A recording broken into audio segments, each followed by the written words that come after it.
ரீசெண்டா ஒரு 4 வயசு குழந்தை வந்திருந்தாங்க. சளி இருமல் 3 மாசமா இருக்கு டாக்டர், 3 மாசமும் கண்டினியூஸா மருந்து கொடுத்துக்கிட்டே இருக்கேன், குறையவே இல்லை அப்படின்னு வந்தாங்க. இதுக்கு ட்ரீட்மெண்ட் பண்ணணுமான்னு கேட்டீங்கன்னா கண்டிப்பா வேணும்.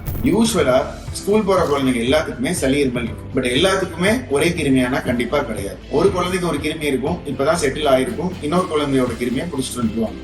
எப்ப ட்ரீட்மெண்ட் ஸ்டார்ட் பண்ணணும் அப்படின்னா, நைட்டு ஒழுங்கா தூங்க முடியல, மூச்சு விட கஷ்டப்படுறாங்க, காய்ச்சல்னால ஸ்கூலுக்கு போக முடியல அப்படின்னா மட்டும் உங்க பீடியாட்ரிஷியனை பார்த்து மருந்து வாங்கிக்கோங்க. அது இல்லாம அவங்களோட இம்யூனிட்டியை பூஸ்ட் பண்றதுக்கு ஒரு குவிக் 5 டிப்ஸ் சொல்றேன், கேட்டுக்கோங்க. First, honey. காலையில மத்தியானம் நைட்டு ஒரு ஸ்பூன் தேன் சாப்பிடும்போது தொண்டையை கோட் பண்ணும், பாக்டீரியா ஜெர்ம்ஸ் மேல போய் படியறத தடுக்கும். செகண்ட், சால்ட் வாட்டர் கார்கிலிங், அதாவது வெது தண்ணியில கொஞ்சோண்டு உப்பு போட்டு 5 வயசுக்கு மேல உள்ள குழந்தைங்க கொப்பளிச்சுக்கிட்டே வந்தாங்கன்னா வாயில உள்ள ஜெர்ம்ஸ் எல்லாம் வெளியே வரும். தேர்ட், துளசி கஷாயம். துளசி, ஓமவல்லி, கற்பூரவல்லி, திப்பிலி இதெல்லாம் நல்லா கொதிக்க வச்சு 1/2 டம்ளர் வரையும் டெய்லி கொடுத்துட்டு இருந்தீங்கன்னா அடிக்கடி சளி இருமல் பிடிக்காது. Fourth, hand wash.